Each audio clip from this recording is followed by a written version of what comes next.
മിൽമ പാലിന്റെ വില വർധനവ് തീരുമാനം ഇപ്പോഴില്ല. ബോർഡ് യോഗത്തിൽ പ്രതിഷേധം. ലൈംഗികാതിക്രമ കേസിൽ രഞ്ജിത്ത് കുറ്റക്കാരൻ. വ്യക്തമായ തെളിവുകൾ കണ്ടെത്തിയെന്നും അന്വേഷണം പൂർത്തിയായെന്നും SIT.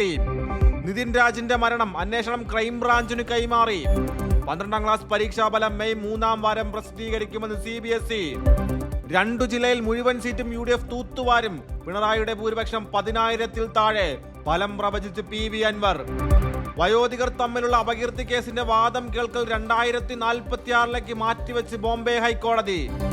നോമ്പുകാരിയെ തല്ലിക്കൊന്ന കേസിലെ പ്രതിക്ക് ജാമ്യം. വീരോചിത വരവേൽപ്പ്.